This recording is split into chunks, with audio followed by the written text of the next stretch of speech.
What up? What it is? What up, buddy? We got I got some bad news. So we had a special treat for everyone this morning. But I'm sorry to say, Michael Waddell will not be joining us today. Perhaps in the future we'll get him rescheduled.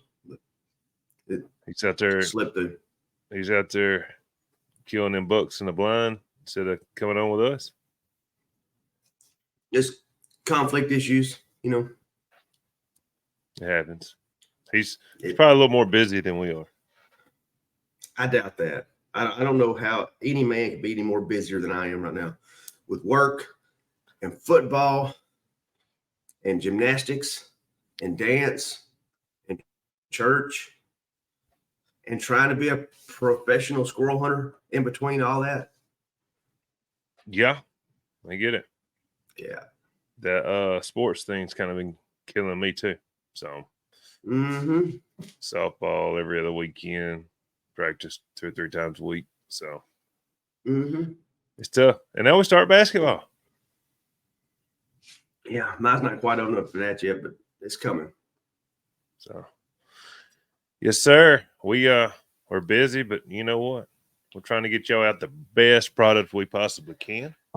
And we're still seeing, I mean, we actually think we should be better than we are, which we're, I would say, a bit of a perfectionist. But we still have people that seem to enjoy the content. So we're going to keep slapping you on the face with it. All right. News desk. News desk. You want me to go? You going? Heck, I'll start it off. The OMCBA Georgia hunt. Timber Ridge Elvis with Jimmy Crocker. GCK Dry Creek JC with Clayton Daniels. And Cahaba River Swimmer with Clifton Robertson. Is that how you pronounce that? Cahaba? That is Cahaba. So I have a question about this. I hadn't counted the letters, but there ain't but so many little boxes on the OMCBA papers, and I don't know how in the world they're getting all these words on there. I think you only get 24 letters. And Cahaba River Swimmer just seems like a lot more. I guess Clifton just keeps writing out there in the blank sections. That's not the actual papers. So, Well, I guess he could add some stuff on there. It could be. Yeah, you're right. It's probably Cahaba Swimmer, and he added river, and, he just said, So, that was in Georgia. I'm trying to think of who put that on. That's their state hunt, I believe. I don't know. Yeah. Anyway. All right, on to Caleb Wilson. We got the Integrity Series. Integrity Series in South Carolina.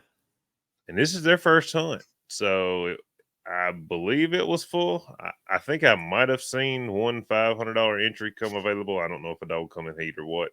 But it looked like the $500. So it was 3 hunts, a 500, a 200, and a 100 at the same place at the same day. But $9, right? Yep. $9. Yeah. Spring won $2,500. Colt Perryman. We got 1250 with Raylan and Make 'em Pay Ray.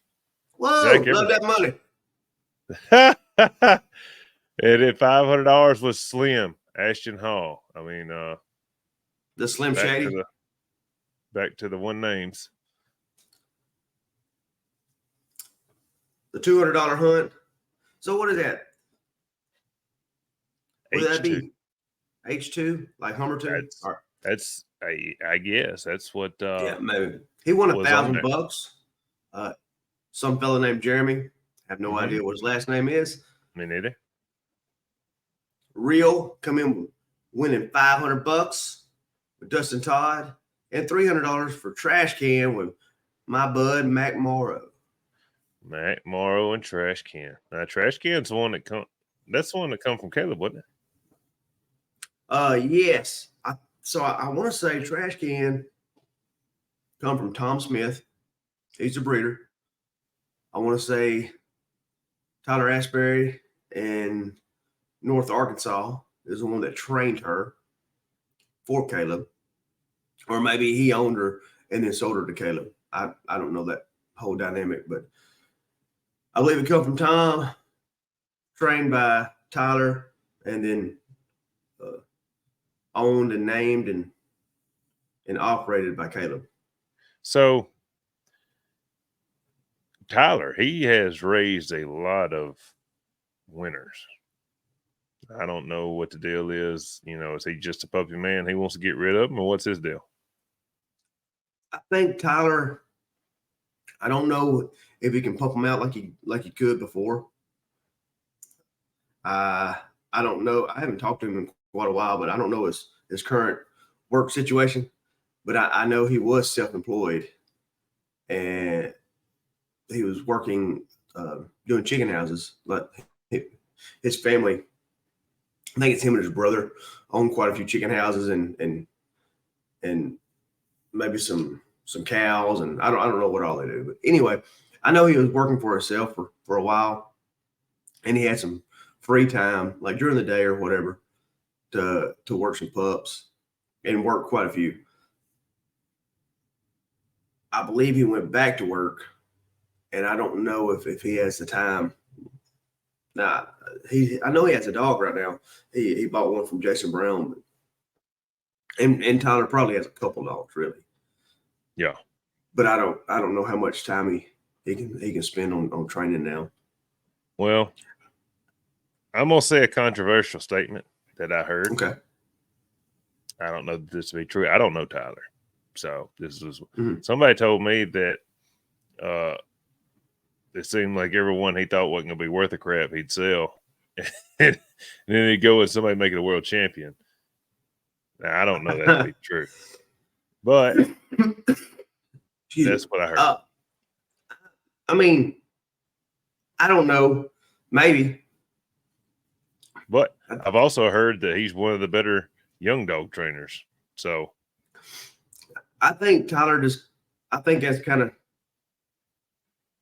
what he enjoys doing. Young dogs. Yeah. And I mean, he has a young family, so I don't know if he's kind of like me in that aspect.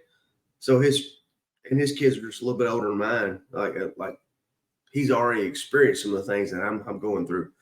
So he may not get to travel as much. Yeah. So, you find your lane, and his is getting pups going and sending them down the way. Well, there's pleasure hunters like it too. Lee Langley. Once he says that he can kill a limit or two with his dogs, it's pup. He's ready to move on to something else. Right. It's like the news wore off of it. Yeah. And I guess I'm kind of getting like that with Gunner. I mean, he's just so good. I say this. You ready to sell him? No. You go, hey, guys, hot topic. Smoke Show Gunner is for sale. Give Cody a call. Throw him a price. No. I'm just saying this dog. It once it becomes I'm gonna say this, and he's gonna look terrible tomorrow, or today. But when you turn them loose and they just go get treed, do what they're supposed to over and over again, it is kind of fun to work on something that new. Yeah. I like a finished dog. I love puppies. I'm not crazy about being a puppy trainer. Yeah. I like a finished dog and putting that fine edge on him, and then going to the pinnacle in hunting and against elite competition. Yeah. And that's what I like. It is satisfying to have a pup. It's satisfying. So, you got different stages, I guess. So you got the breeder who raises the pup, who builds this dog. So he comes in. There might not be anybody else in the world that would make this particular cross, but he makes it, builds this animal, either moves it to someone that develops it and gets the potential out of it. Then they move it on to somebody that really pushes it and drives it home and goes to the competitions or whatever. It's very difficult to do all three, to raise the dog, develop the dog, and then campaign and compete with the dog. There's a small gap between raising the dog and developing the dog. So there's some people that gets pups from other breeders, and then they develop them and make them into something. Wade and his dad and they've done a really good job of doing that. I've had a fair job. I've done a fair job at it with some of the Mullins dogs I've had, but it takes a lot of effort to. I mean, it's day in, day out, taking these pups, trying not to do too many things to mess them up, and develop something that they can compete on any stage. That's kind of hard to do. Oh, yeah. I mean, I just went through a situation where the young dog I was messing with had a tragic accident, and it was actually an accident. The first day he trees in the wild after I've messed with this dog for 4 or 5 months, he gets out in the road, and it is what it is. Well, if he's going to be a shit eater, he could have got run over and he'd have bounced up out of the ditch and run back to the house. But it's very hard to kill a dog. It's not any good. Yeah.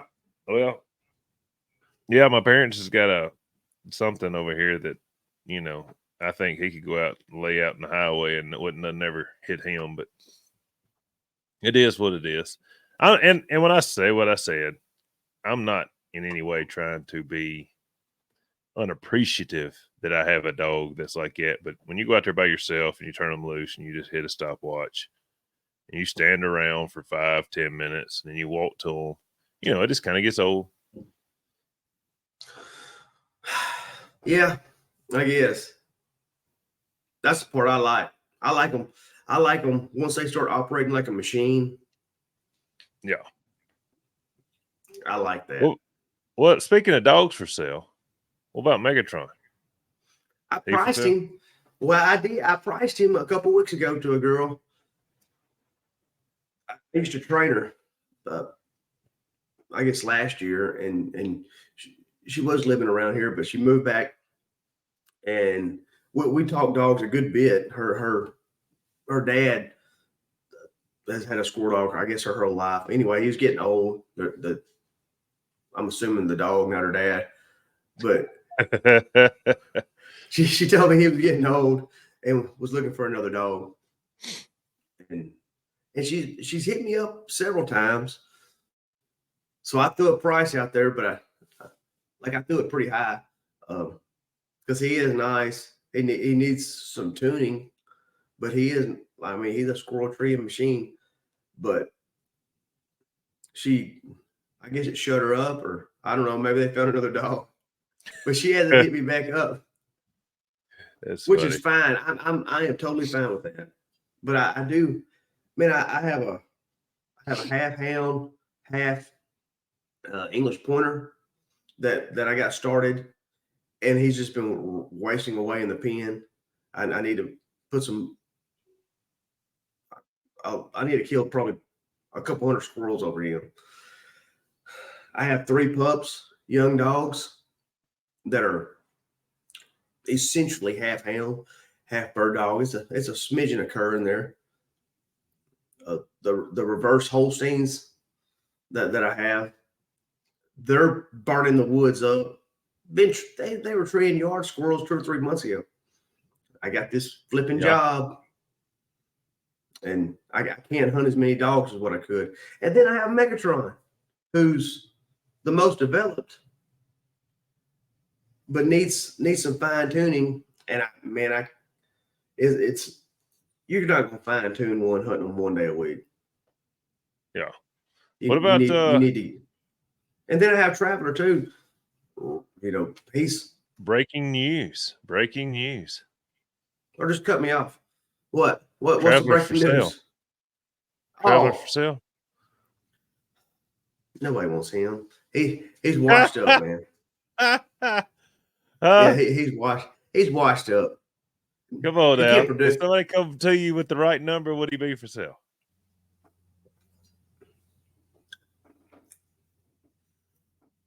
I mean, everything for sale. Like, Oh my gosh, I can't believe you even thought about it. yeah, everything for sale. You offer me enough money for my wife, I might. No, probably not. I see I mean, you look around. Yeah, well, she just walked in here. Oh, okay. Yeah. Well, What's that movie? What's that movie? I'll give you $1 million to sleep with your wife. What's that movie? I can't remember the name of it. Woody Harrelson, isn't he in it? You don't watch movies. You watch like Ninja Turtles. That's what. gay porn or something. Who? Gay? Gay Don't you watch? Yeah. No, don't be putting that on me, Ricky Bobby. Okay. Okay. Yeah. Anyways, I can't remember that. Back to the integrity series. I don't know how we got off of that rabbit hole.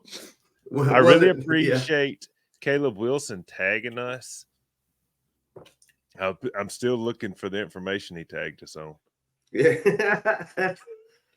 Hey, all the info right here. All the info here had nothing was under, but I think he was wanting us to just look. He was trying to get us to the page. Which is great. Integrity Series, they do have a Facebook group. They ain't but a couple of hundred people there, which I guess is new. But guys, go like the page. I mean, if you're not planning on hunting in the hunts, at least go, because they've got a good thing going. Go check their page out. Now, I will say this. I might have overlooked it, but I didn't see this, the final for the $100 hunt. I did. It was a very interesting looking figure.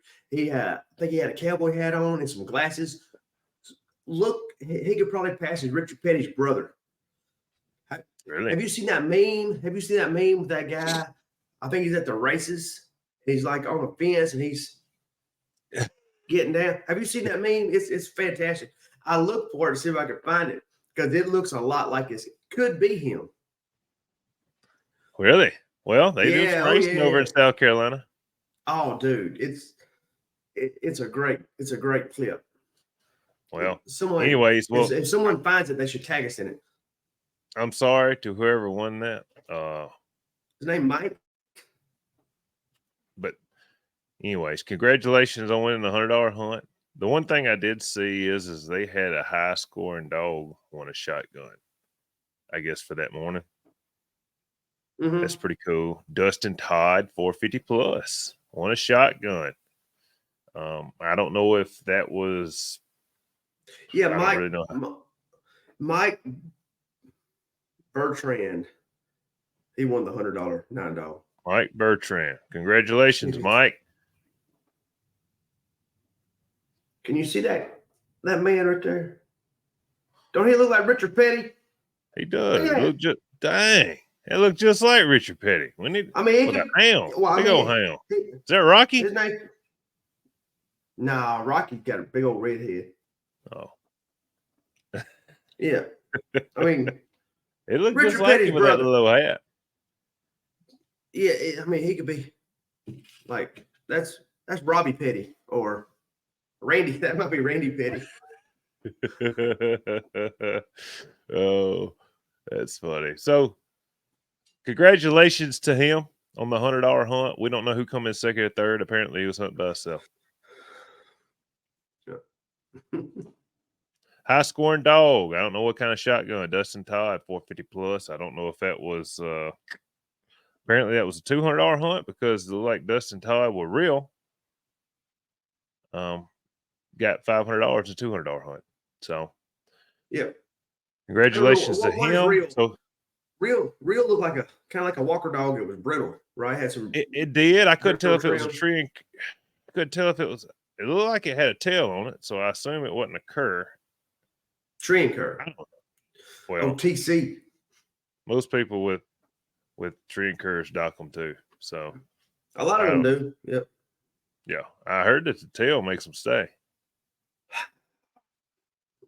I don't know. I just think when it comes to selling squirrel dog, the ones that are bobtail, they look the part. And this seems like they move a little better. Like changing zip codes. Like when you go to sell them, if you have a long tail dog and a short tail dog, the short tail dog will sell first.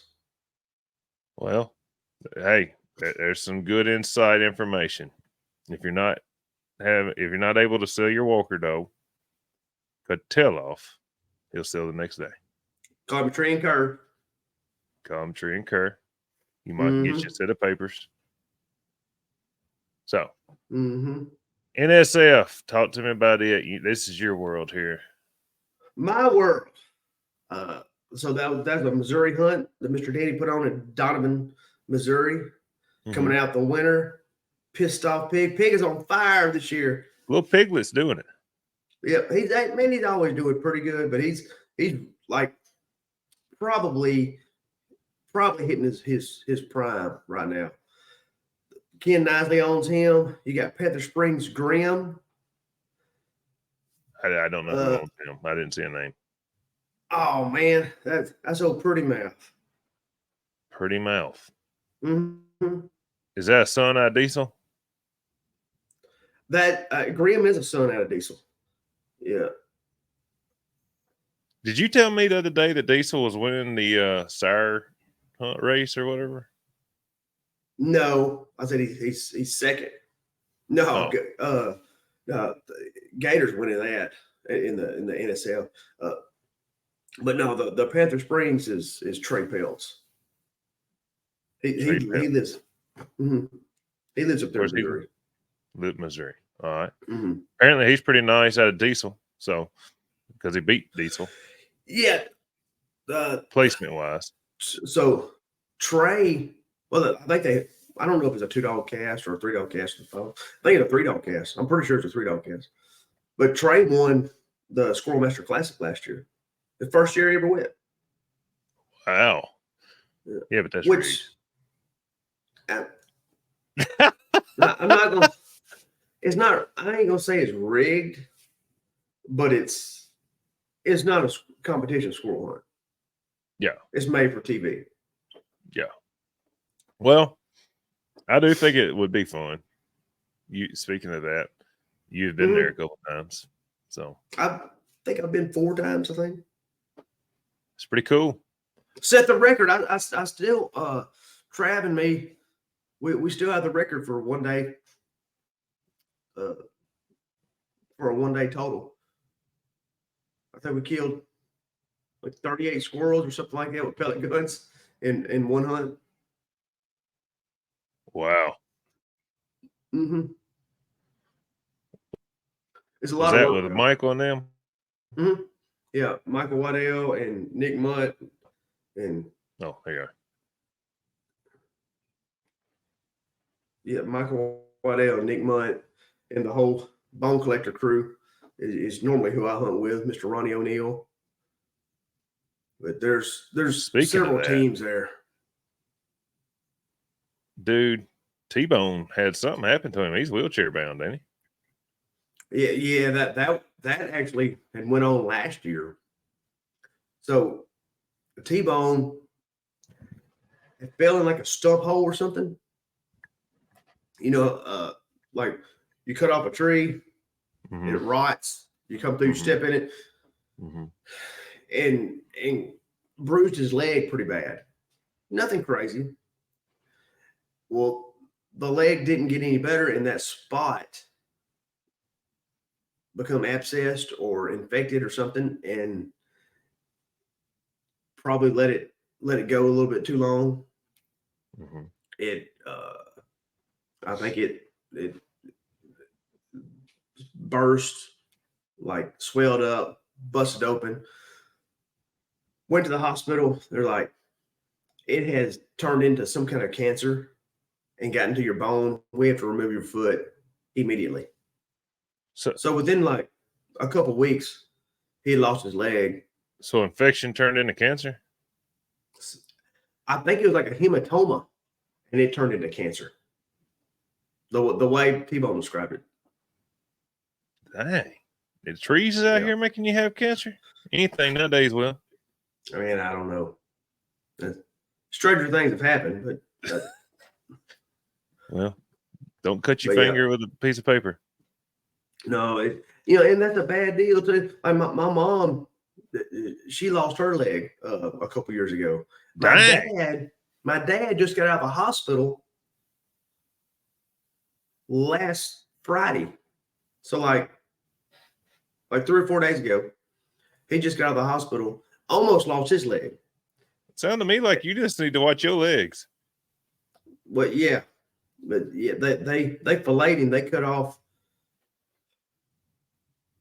from right below his knee to right in front of his toes. They cut that out because it was dead tissue. And my dad's a big giant man. He's 6'5", and he they removed all that skin and they have it packed now with like some kind of filler, like a sponge, I guess. And they got it wrapped and they have a wound back in there. But he just come home and has a mobile wound back. He has to go back to the hospital like every 2 or 3 days to get it changed out. And probably in another month or so, they'll do a skin graft on it if it continues to heal. But very, very close to losing it. Like if he'd have waited, he almost died. Like his kidneys were 11%. Didn't you tell me that he said, I probably ain't going to get to go deer hunting no more, so I'm going to go deer hunting before I go to the hospital? Right before he went to the hospital. So they sent me a picture of his foot and his leg. And I was like, dude, you better go to the hospital. It ain't funny, but Yeah, anybody that's willing to go hunting for the last time before they lose their leg is. Yeah. He said, hell, I probably won't get to, if they cut off my leg, I probably won't get to hunt this year. I'm just gonna sit on the pipeline. So he lived at Marlboro, went and sit on the pipeline for a little bit, and then they went to the hospital. That's true American muscle there? Oh, dude, he's something. I've got some great stories about like lit up a Marlboro, went and hobbled to the. Did he hobble or sit in the truck and No, we safari hunt, man. We sit in the truck. We shoot out the truck with it. That thing like Cheech and Chong with the Marlboro bowling out of it. Yeah. Oh, that's funny. Back to NSF.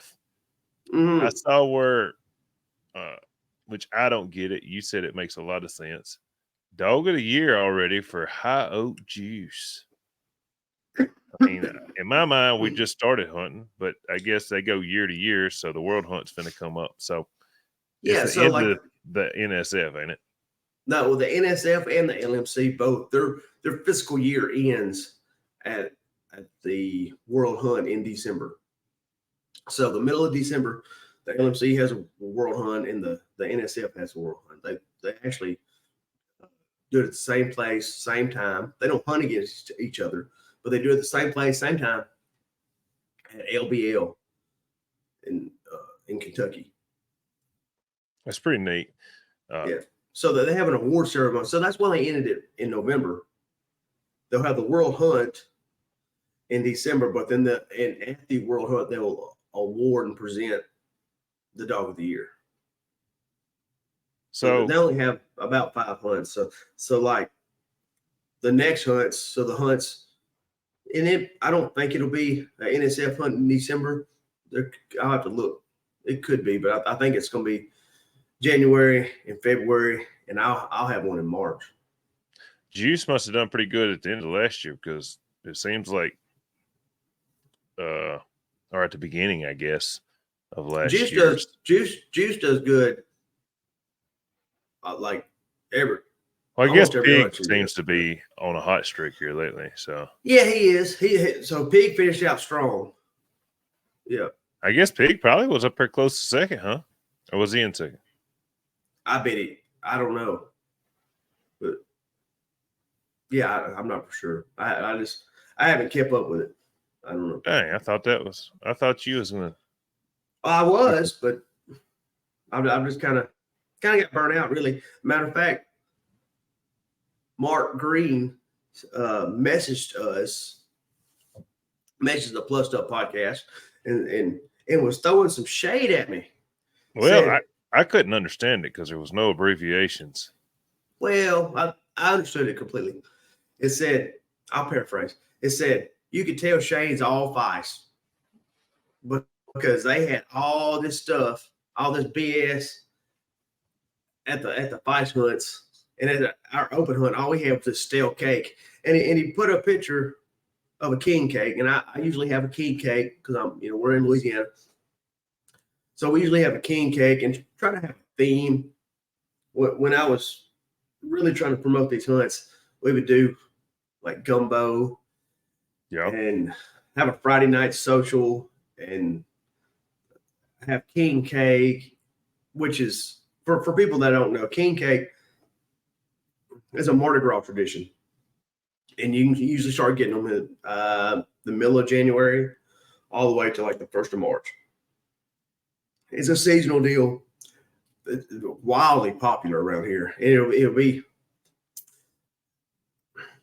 let's be honest, most king cakes suck. It's like a dried up honey bun with some icing on it. It looks terrible to me. Yeah. If you get the right ones, are really good. Like I like the Bavarian cream with cream cheese icing on top. But anyway, the cream cheese ones are probably the most popular. He had a point. But by the time I started hosting open hunts, like we had been hosting the Vice hunts across the country and having like great participation too. But we done it big. So I was sponsored by Purina Pro Plan. So I have 11 bags of Purina there every time, get it shipped to my house, usually. Now, we did try to get them shipped at other places too, so they would be there instead of me having to haul it across the country. But it just got to where, like, I think I did that I was a president for 3 years, a vice president for a year, which Jamie he was having, dealing with life or whatever, and was working a lot. So essentially I was a president for 4 years and had some help, but man, it was a lot of work. And I don't try to put on really big hunts anymore, or I haven't. I may try to blow up the state hunt this year. We actually got it moved to December. Jimmy had asked me to move it because we had I think 3 state hunts on December 30th this year. And it was like Mississippi, Alabama, and Louisiana. Yeah. And there's another, I think Texas was having a hunt on the 30th too. So I just, Jimmy asked me would I change, and so we changed it to a couple weeks beforehand in December. I might try to do it big. I've been just getting a free pavilion that's behind my gym to host the hunts or whatever. But I may go ahead and rent the RV building. It's a big, nice building, and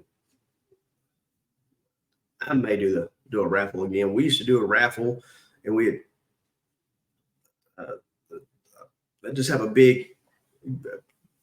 lot of fellowship, good time, kind of like the Integrity Series, a lot like the Integrity Series. But it got to be just a lot on, just a few people. So we quit doing it. What was that guy's name? Which one? The one that sent that in with the king cake.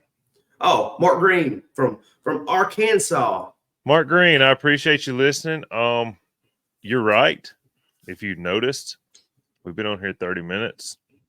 Shane said has talked more about that little bit than he has anything else. Yeah. So you're right. Off ice, no ham.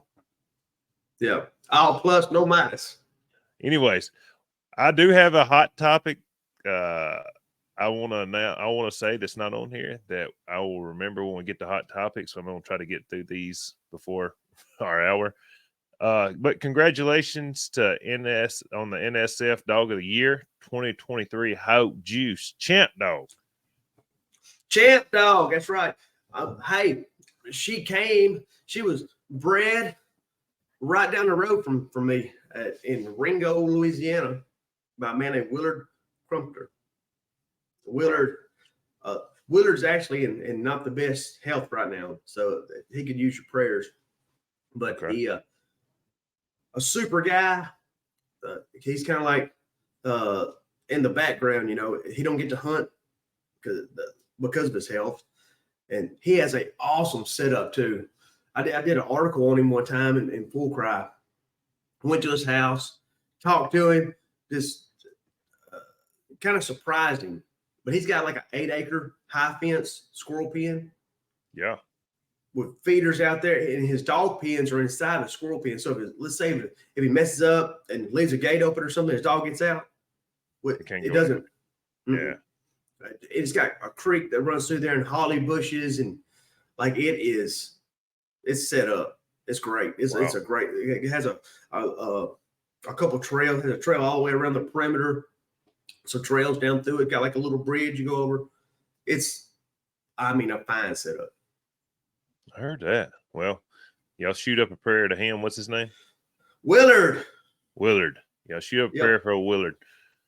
He's great. Get him back on the mend. Matter of fact, every time I talk to him, he tells me he loves me, and he means it. Sound like a good guy. NSD. The hunts from this past weekend, we had an Indiana Division I 20K. This is Bummer's Smoke. I assume either somebody was trying to make a pun off of Hummer, or I misspelt it, or they misspelt it. One of the three. But Anthony Arnold, second place, Milam's Lost Bottom Rambo with the Milam brothers. And third place was Cleo. Miss Cleo. Yeah. So congratulations to the top three. I think it was 5 dogs there. There was a 3-dog and a 2-dog cast, and then 2-dog final. So congratulations to everybody there. You want to hit the Kentucky, or you want me to? Yeah, Kentucky Division 5 rescheduled. Speaking of, I looked for the finals, and you ended up saying it got rescheduled. So there it is again. It got rescheduled December. Mm-hmm. The Mississippi Division 4. First place, my girl, Miss Dancer, with Zach Brown as a handler. DJ coming second with Bobby Clark. And number 3 was Ava with Brandon Lowry handling. Yeah, that's Chris Knight's Ava. Mm-hmm. Yeah. Out of Woody, right? Hey, talking about Tyler Asbury, I believe he bred that. I think he made that cross. I think. Really? I'm almost positive he did. Ava, Chris Knight's dog out of Woody. Brandon Lowry's been working her pretty hard. Chris has got a lot of extracurriculars with sports going on. So Brandon's going to push her and Smack this year. And then we have the Tennessee 9-dog $100 invitational. I think, that it's pretty smart. You're hunting for money, only 9 dogs, and you get to hunt against who you want to hunt against. That's pretty. Well, they still draw out. But I'm saying the 9 dogs that you want there is the 9 dogs you want there. Yeah. So I tell you, so if your state puts on a bunch of hunts, so like say Mississippi would be a great candidate to do this. So if Mississippi has like 12 or 13 hunts, like y'all have like 5 or 6 divisions. Yeah. Excuse me. But instead of having, so if you have to have 5 division hunts to have a state race. So in Louisiana, I might could do this. I might could get away with it if we could all get together and say, hey, we're gonna have, hey, this club over here, you guys have 5 division hunts. I'm going to do these pro hunts and have maybe 3 or 4 or 5 pro hunts right here and a couple $100. It's not included in the state race. You could actually even have your own race. So let's say I'm going to do 5 hunts and they're $100 entries and they're 9 dogs. I like a 9 dog because I can be back. I can be back at the house in 2 rounds. So let's say we do 9 dogs and it's an invitational. I doubt it'd be very hard to get an invite, but yeah, you do a 9 dog, it fills up, you have it, and let's say you have 5 of these, so you can have your own race. So after 5, you present Most money earned or something. Yeah, which would be a cool. Yeah, it'd be a cool deal. I might do that next year. Might have a championship belt for the winner. Mm-hmm. Hey, so like we can get into that in the hot topic or whatever. The Elite Series, the Elite Handler Series that's coming out with Josh Michaelis and all those guys. I love the championship belt deal. I made some championship belts a couple years ago for Dog of the Year. See, I think I've made 3 of them so far, and I don't know who they're using to make their belts, but I think mine look better. But so you was using them before that was cool. I guess so. Yeah. We never really promoted it either. Makes sense. Mm-hmm. But anyway, so Shadow with Cody Yearwood won that 9 dog invitational in Tennessee, and then it had Whip and Liz. I guess Cody Yearwood might have hunted all 3 of them, and he just won with Shadow. But yeah, I didn't see a name for Whip and Liz. Whip's a dog that come from Tyler Ashbury too. Look at Tyler tossing them out. You know what? If Tyler's tossing out all these winners, I need to get with Tyler. See about. I don't think I can afford one, but we'll talk about it on Plussed Up Podcast for you. Promote you. Hey, the Texas division, they're in East Texas, and they plussed up a lot of squirrels too. But the winner is Black Fork Oak with Sebe Scott. Oh, Sebe is on a hot streak, is it man. Zeb or Sebe? Sebe. Oh, okay. Yeah, Sebe. They spell it wrong, but it's Sebe. It's C-E-B. Sebe Scott. He's a great guy too. He's a lot of fun to be in the woods with. And second place is OBX Grace with Tori Ewell as a handler. And third place is JW with Ducey Dakota as a handler. That was he don't call the dog J-Dub. I don't know. What does he call him? He calls him Dub. There we go. For JW, J-Dub. Okay. Makes sense. Come on. That's his first outing. That's his first trip to town. 16 months old dog, come in 3rd place. That ain't too bad. I think he plussed up some squirrels. That Black Fork Oak, that's an Arkansas dog that was born and raised there. By Tyler Ashbury. No, Jacob Lookadoo. Yeah. I was just, It's out of, that dog's out of Woody, out of Big Creek Woody.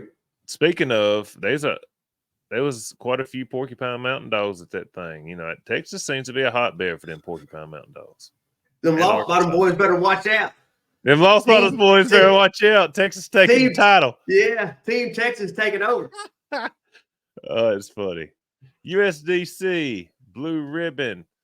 There was 2 separate hunts, a Saturday hunt and a Sunday hunt. I saw one that said that Jade with Jeff Island, Storm with Josh Perkins, and Cash with Gary Smith split in 220 each.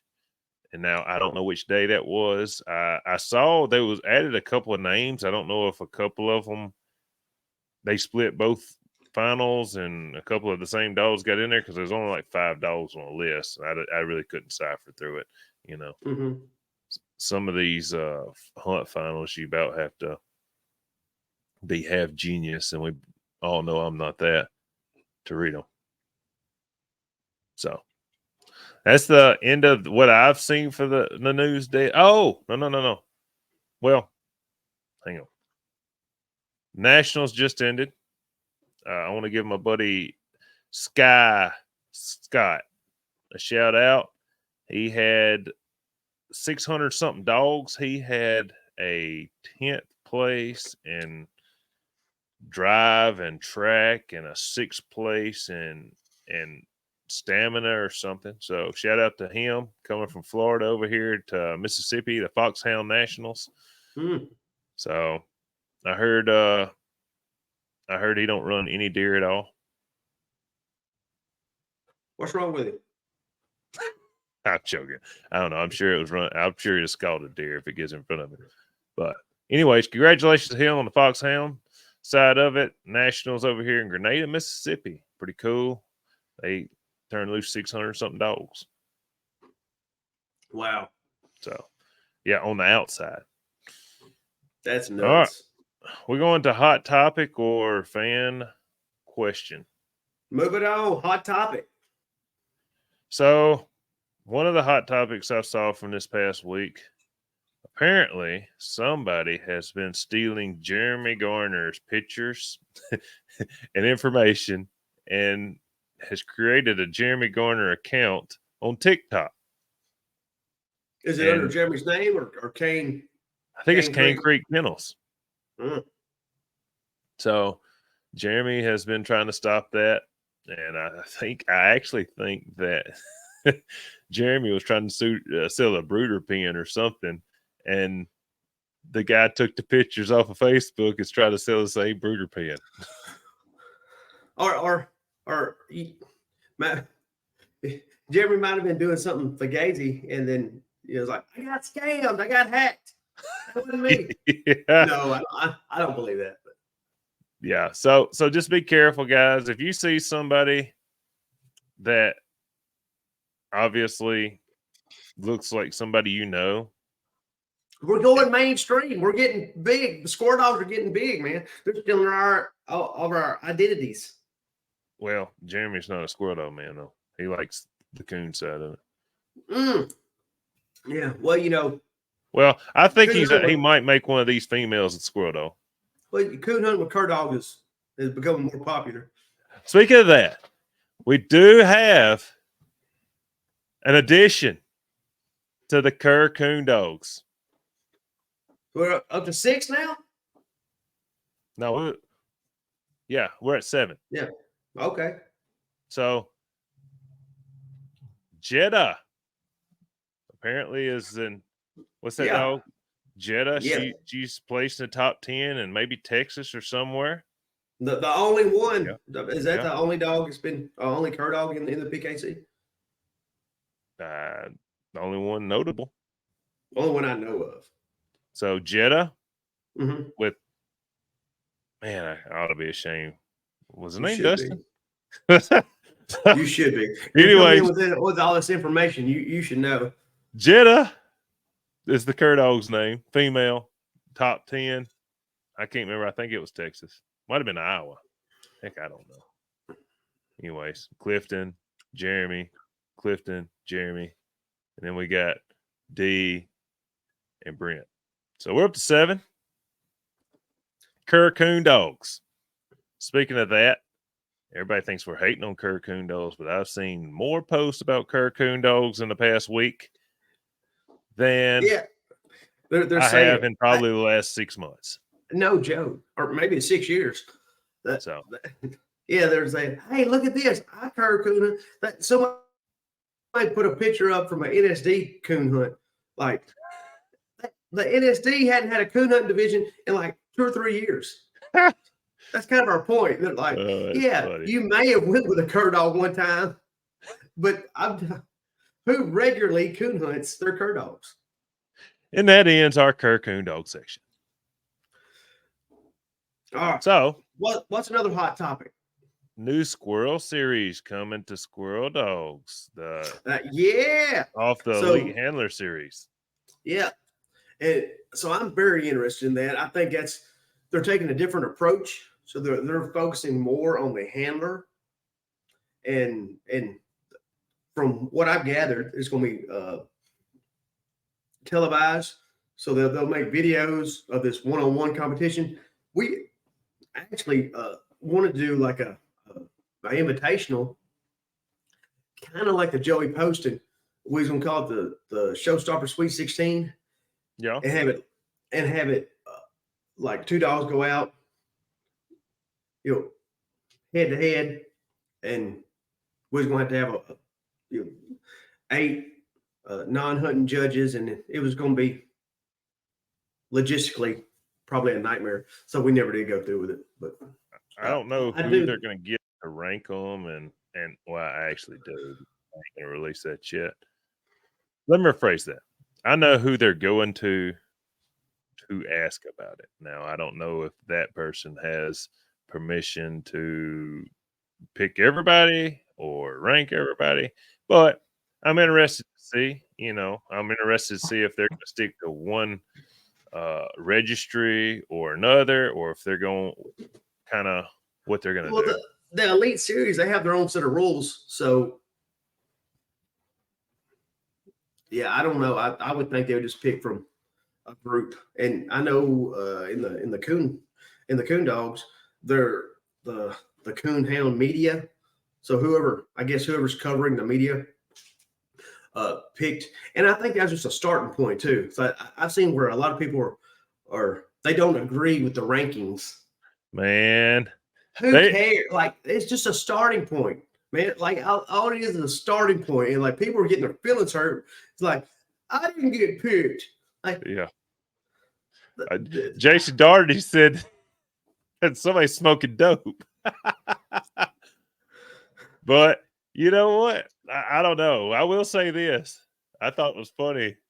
Chris Powell put on there, I'm not part of the people that pick, so don't think I done it. And I got on there, kind of being funny and said we didn't either at the Hunt Dog Public or Plussed Up, which I don't know why they, at the Plussed Up, we don't. Well, really we wouldn't cover even. No, well, it don't. I don't care if they ask us or not. Yeah. Like I'm going to promote them. Whether either way. But I'm just saying we didn't wouldn't pick even the dogs, and I have seen more complaining about who. But that's okay. Like, at least they're talking. They've created a buzz, and I mean, at least they're talking. I think it's great. 100%. I think it's funny that a lot of people is upset about it. But Josh had a point. I mean, Joe Blow doesn't want to watch two people that he's never even heard of. Yeah. So, all right. So, let's look at the UFC. Their champion might not be the best in the world. There's other organizations or let's say you got rankings from 1 through 10. Well, number 10 might actually be better than number 4. Yeah. But number 4 sells more tickets. And so I don't know any of this to be true with the Elite Series. But if you're going to have it on video, you're needing characters. Yeah. And let's say skill-wise on handling, it's equal. Let's say you and me are equal on our skill. But then from an entertainment standpoint, you're more entertaining than me. And this is fiction. Like, it's pretty factual. Yeah. Like, we know this is this is made up. So, but let's say you're more entertaining than I am. You may be ranked higher than myself. Yep. I don't know if that has anything to play into it. I like the stance you took right there. Yeah. I took the high road. Okay. Yeah. But it's voted on by media, and then they have tournaments and whatever, and then you start becoming ranked based off your performance but they have to start from somewhere. I like it, man. I love it. Here's the deal. At the end of the day, they need people to watch. Mhm. And people's not going to sit there for an hour and a half cast, which they're going to probably condense it down to, I would assume, 30 or 40 minutes. And they're not going to sit there and say, my dog treed. Strike my dog. Oh man, like, could you imagine if like you had different characters? Like one guy's got like a Michael Jackson glove. He's only wearing one glove. You know, he's like, treat my dog, ow, and does like a moonwalk. And, or they could just be giving each other shit playing around. I mean, you know, a lot of people take everything that's said serious on the internet. yeah, yeah. And a lot of our conversations, actually, we have difference in opinions. Big time. And then instead of getting mad, I mean, we just sit there and argue. And at the end of the day, after we get done, guess what? That's your opinion. This is my opinion. So, Yep. It is what it is. But it is creating a buzz with the top 10 on that list. Let's see here. I had them wrote down. I got John Strickland, #1 for the Elite Handler Series. Mm-hmm. This is the top 10 rankings. Dustin Weed, 2. Joe Murphy, 3. Ryan Croson, 4. Steve Yant, 5. Scott Engel, 6. Michael Ward, 7. Kevin Cable Jr., 8.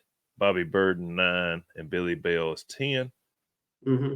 So, I mean, that's pretty stacked top 10. And they'd announced who their first hunt was going to be, Dustin Weed and Michael Ward. So 2 professional handlers that is their job. And here's the deal.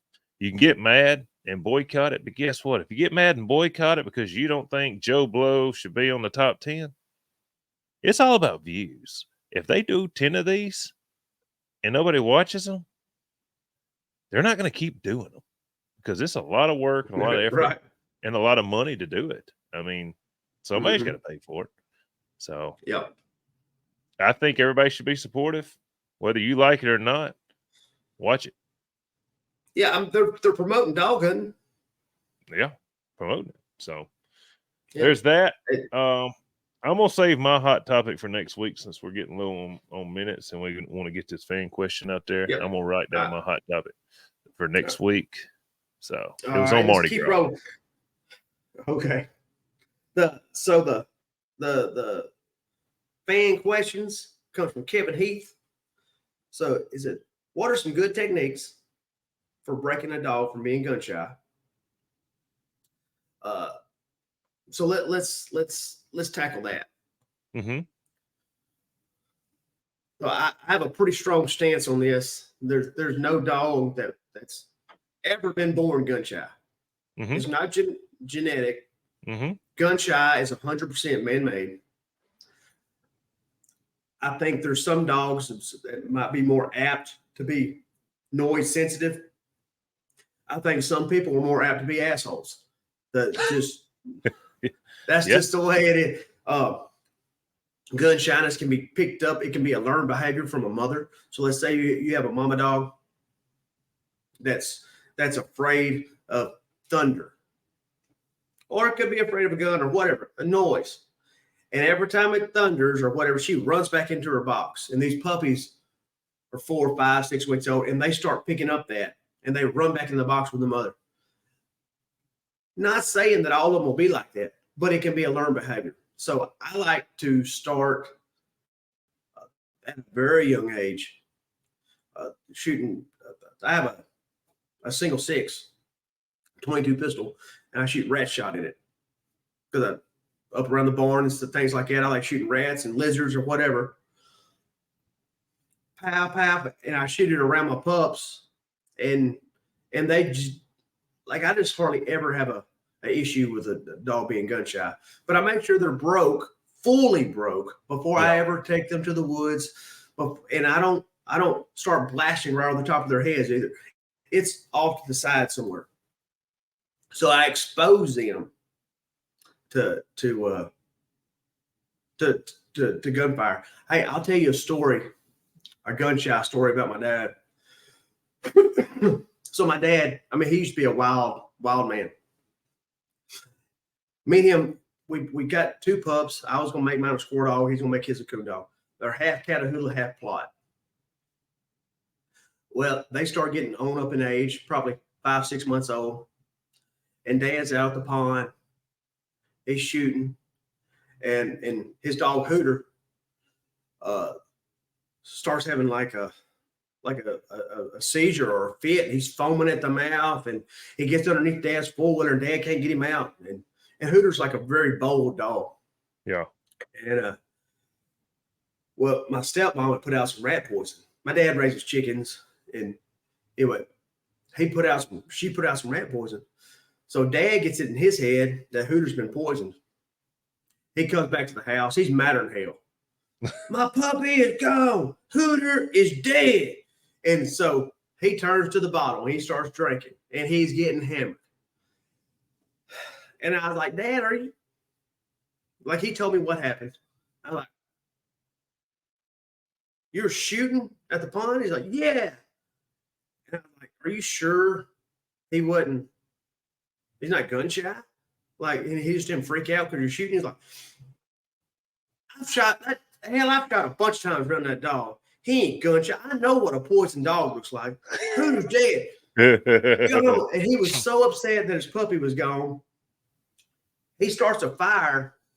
It burns up the pasture, burns up the neighbor's pasture. They have a farmhouse up there. The neighbor's son is living there. I think his was getting like a divorce or something. So he was up there chilling, hiding out. It freaks that kid out. He calls his dad. His dad comes up there. This is the guy that owns the adjacent farm. They're looking for my dad. Can't nobody find him. And I'm talking about burnt the world up. He's done this several times. There's multiple times he's set everything on fire. So your dad's arsonist. Yeah. So yeah, the fire plow's been up on our place a couple of times. It's a good way to make lanes. I can tell you that the fire plow lanes turns into good lanes to go through the lease. But anyway, nobody can find him. He's MIA. Yeah. So the next morning, my little brother gets up. I think my little brother was still in school then. He gets up, and they're looking for Dad. Well, on the backside of my dad's barn, he built a barn with fly pens or whatever, right beside the house. On the backside, he built a porch, pretty good size. And Cheney finds Dad out there, passed out on the porch, and Hooter's on top of him, licking him in the face.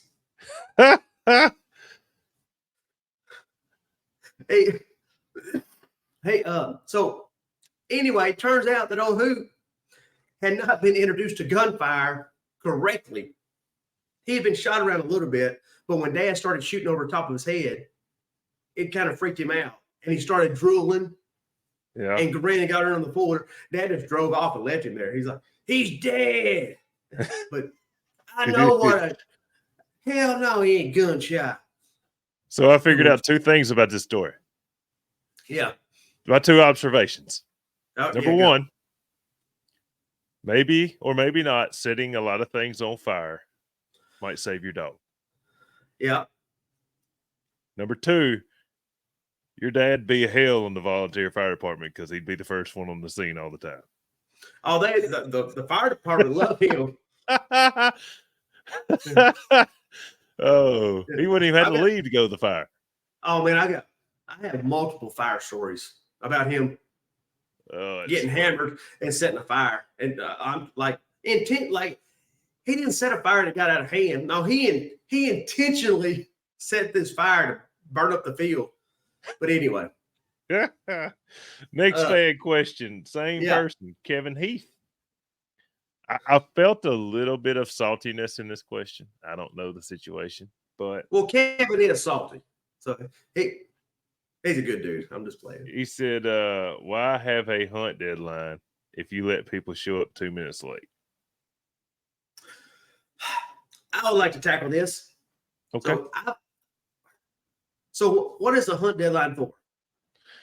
To make sure the hunt gets done in enough time, or they have enough time to hunt. I think so. I think initially, like in the hunts that were not full elimination, because see the full elimination hunts have really just become popular in the last few years. So when you're hunting against the whole entire field, and I don't know if this is true or not, but I was told this. So let's say the there's 10 calves, 9 of them's back at the clubhouse. It's whoever has a high score wins. Mm-hmm. Well, the high score right now is 700, and one guy calls his buddy and says, "Hey, the high score is 700." So this old boy pencil whips a little bit and comes in with 720 or whatever, Yeah. And I don't know if that's it or not, but I think so. I drove 13 hours to Indiana one time and hunted in a hunt. The guy that I hunted against was 30 minutes late there, getting there that morning. 30 minutes. I had no issues with that guy, letting him in the hunt. I mean, everybody drove a long ways to get up there. I beat him in the hunt. Mm-hmm. They changed the hunt deadline as we were walking out the door from 11 o'clock or from 12 o'clock to 11 o'clock. And the time had actually changed, like, I think the night before. Yeah, the time had changed the night before. So it was in November. No, it was in March. It was like the other way. Yeah. I think it was late March. Anyway, or it might have been we crossed. It's just a different time zone, maybe. Anyway, I think the time had changed. That's questionable. They changed the hunt time as we were walking out. Well, I win, and I noticed the guy was texting as we were walking out, and we're just sitting there, just kind of BSing at the tailgate, just talking, not even a quarter of a mile from the clubhouse. And Wade texts me, or he calls me, he's like, "What are you doing? Where are you at?" I'm like, "Just right down the road. Hey, I won my cast." I was excited. He's like, "Dude, they just scratched you." I was like, "What?" It was 11:02, and they scratched me. I really didn't get that fired up until the way home, and then I got really fired up. Anyway, I was pretty green to the whole thing then. But if you're trying to get people to these hunts, and you have a hunt deadline, I say set the deadline late, just in case, because sometimes you call a timeout, and like different things happen. These people are not from this area; they're driving a long ways. Like whatever. I wouldn't be trying to just scratch people. Like if you're trying to get folks to attend your hunts anyway, one of the best ways to not get them to come back is to scratch them on being 2 minutes late. 100%. If it's not, the best thing to do is to set a late deadline. Instead of saying 11 o'clock or 12 o'clock, it's like, "Hey guys, try to be back at the clubhouse by 1. We're going to get out of here faster than that. But let's just." That's kind of what I do, and I think you're supposed to write it down or whatever. I normally just say, "Hey guys, let's look. This is the morning hunt. Like it's 7 o'clock. We're drawing out. We're leaving. Hey guys, try to be back here as fast as you can. We're going to set the hunt deadline at 12, or we're going to set the hunt deadline at 1, and that ensures everybody's going to get back." Yeah. Now, if you're going to get back at 2 hours late, well, then they should be scratched. I got you. It's pretty good. Mm-hmm. So, what do we got? We had several other things we can talk about, but I'm running late, so we're gonna have to do the upcoming hunts, and unless you got something pushing. No, let's roll. All right, upcoming hunts. USDC $100 blue ribbon in Indiana. We got some NSD events. I didn't see any OMCBA events. There might be. I'm not saying that there isn't. I'm just saying I didn't see any, or UMCA hunts or NSF hunts. If that's the organization. The NSF and the LMC, their next hunt's coming up will be the middle of December, and that'll be their world hunt. Okay. Well, the NSD Open Divisions, Indiana Division 2, Mississippi Division 1. Now, that is my hunt. Check the map on the events page if you're coming, because I did change my draw out location. It'll bring you to it if you click on the pin or whatever. Ohio Division 4, Oklahoma Division 1, and West Virginia Division 1. All those are the NSD hunts. There's 5 open NSD hunts this weekend and 1 USDC $100 blue ribbon in Indiana. So if you're interested in attending an event, looks like all of them will be open events. Run what you can always check out the app on NSD under the events and see what's coming up. Yep. What you got? Man, I gotta go to work. I know that. Me too. You got any final quotes, notes? No, man, I'm good. Just sign us out, homie. I got a final quote. I actually have said this for a long time. I guess I'm the only person that originated this. Well, I had never heard it from anybody else. But I tell my kids, and other folks, one day you're going to be a memory. You get to decide whether it's a good one or a bad one. I think that's a good life lesson. People are going to remember the bad times, and they're going to remember the good times. And one day you're going to be a memory. So you choose as to whether you're a good person on a cast or a bad person on a cast. You choose whether you're nice at a grocery store or an asshole at a grocery store. So actually being happy is a choice too. Like you choose to be happier, or like it's not money, it's not anything, it's a choice. So I agree. All right. Like, subscribe, share, tell your buddies, tell your wife, tell your brother. What you got? Man, I hope everybody has a great day, and we'll see y'all next time. Peace out. See ya.